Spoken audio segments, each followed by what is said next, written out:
সবাইকে, তোমরা সবাই কেমন আছো? আশা করছি তোমরা সবাই খুব ভালো আছো, আমিও খুব ভালো আছি। তো আজ হলো রাধা অষ্টমী। তো আমি কিভাবে রাধা অষ্টমী করলাম তো চলো সেটাই তোমাদের সাথে শেয়ার করি। আমি জানো তো রাধা কৃষ্ণ ঠাকুরকে খুব মন থেকে বিশ্বাস করি। আমি জানি তারা যেটাই করবে তার পেছনের কোনো না কোনো ঠিক কারণ আছে। আমরা সেটা এখন বুঝতে না পারলেও পরে সেটা ঠিকই বুঝতে পারবো। আমাদের ঠাকুর ঘরে যেহেতু রাধাকৃষ্ণ ঠাকুর বসানো নেই, তো আমার কাছে একটা ছোট্ট রাধাকৃষ্ণ ঠাকুর আছে যেটা আমি বৃন্দাবন থেকে নিয়ে এসেছিলাম। তো তাকে আজকে আমি পুজো করব। তো সেরকম কোনো প্ল্যানই ছিল না। আমি ভেবেছিলাম যে ঠাকুরের জন্য একটা দোলনা বানাবো, সেই দোলনাতে রাধা অষ্টমীর দিন আমি ঠাকুরকে বসাবো। আর সেই দোলনাটা আমি খুব তাড়াহুড়োর মধ্যে বানিয়েছি, কারণ কোনো প্রিপারেশন ছিল না। এই DIY দোলনাটা আদৌ পুরোপুরি সুন্দর হবে কিনা সেটা নিয়েও আমি শিওর ছিলাম না। কিন্তু ওই যে তিনি চেয়েছেন আমার কাছে পুজো নেবেন, তার জন্য সব কিছু এত সুন্দরভাবে হয়েছে। আমি যতটুকু পেরেছি মন থেকে করার চেষ্টা করেছি। আর দোলনাটাও খুবই সুন্দর হয়েছে। তো ভিডিও শেষে তোমাদের সাথে শেয়ার করব আমি কি করে এই দোলনাটা বানালাম। আর আমি যখন দোলনাটা বানাচ্ছিলাম খুবই ভয়ে ছিলাম দোলনাটা সুন্দর হবে কি না, আমার মন মতো হবে কি না যদি না হয়।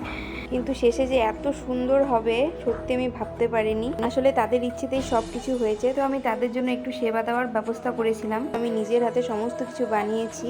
তোমরা তো দেখতেই পেলে তালটা ছুলে আমি তালের বড়া, মালপোয়া আর বানিয়েছিলাম রাবড়ি। জানো তো প্রথমে আমি ভেবেছিলাম কি দোলনাটা যদি সুন্দর হয় তো দোলনাটা বানিয়ে আমি ঠাকুরকে শুধু দোলনার মধ্যে এভাবে বসিয়ে রাখবো। তারপর হুট করে না আমার মন খুব চাচ্ছিল যে তাদের জন্য আমি কিছু একটা বানিয়ে তাদেরকে সেবা দেব। তো যেই ভাবা সেই কাজ, তো লেগে পড়লাম কাজে। আর এদিকে দেখো দোলনাটাকে আমি খুব সুন্দর করে সাজিয়ে নিচ্ছি।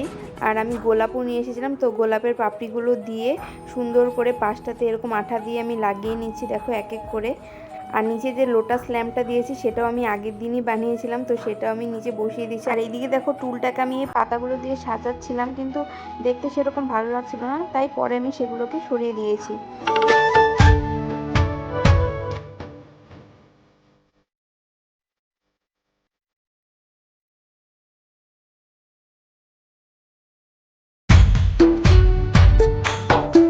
তো আমার রাধাকৃষ্ণ ঠাকুরকে তোমাদের কেমন লাগছে অবশ্যই কমেন্ট করে জানিয়ে। কিন্তু এই দোলনাটাতে এনাদের দুজনকে বসানোর পর এই দোলনাটার সৌন্দর্য যেন আরো দ্বিগুণ বেড়ে গেছে, কি বলো তোমরা?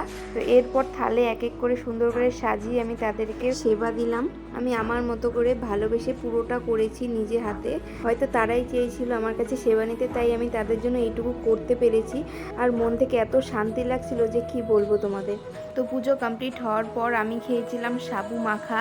চলো এবার আমি কি করে দোলনাটা বানিয়েছি সেটাই তোমাদের সাথে শেয়ার করি। তো তার জন্য লাগবে আমাদের একটা বেলুন, আর এদিকে বাটিতে আমি একটু জল নিয়ে সেটাতে গ্লু দিয়ে মিক্স করে নিয়েছিলাম। তো এরপর লাগবে হচ্ছে আমাদের এই হলুদ সুতোগুলো। তো এই হলুদ সুতোগুলোকে আমি এই জল আর গ্লুয়ের মিক্সচারটাতে মিশিয়ে নিচ্ছি ভালো করে। তো এরপর এই সুতোগুলোকে সুন্দর করে পুরো বেলুনটাতে কভার করে নিচ্ছি। জানো তো এই পুরো বেলুনটাকে যখন আমি সুতোগুলো দিয়ে কভার করছিলাম তখন মনের মধ্যে একটা ভয় ভয় কাজ করছিল যে এই সুতোগুলো বেলুনটাতে চিপকাবে কি না, ভালো মতো সেট হবে কি না, এই সমস্ত কিছু মাথায় ঘুরপাক খাচ্ছিল। তো দেখো পুরো বেলুনটাকে আমি এই সুতোগুলো দিয়ে কভার করে নিয়েছি। তো এটা শুকিয়ে যাওয়ার পর তারপরে একটা পিন দিয়ে বেলুনটাকে ফাটিয়ে দিয়েছি। তো এরপর দোলনার সামনেটা আমি যেরকম রাখতে চেয়েছিলাম সেই মতো করে সুন্দর করে কেটে নিচ্ছি। এই তো আমাদের রেডি হয়ে গেছে দোলনা। তো তারপর একটা স্ট্যান্ডের ব্যবস্থা করেছি আমি। তো এই স্ট্যান্ডের মধ্যে সুতো দিয়ে আটকে নিচ্ছি দোলনাটাকে। এর মধ্যে আমার রাধাকৃষ্ণ ঠাকুরকে বসিয়ে তোমাদের সিনেমেটিক শটের মাধ্যমে চলো আরেকবার দেখিয়ে দিই পুরো দোলনাটাকে।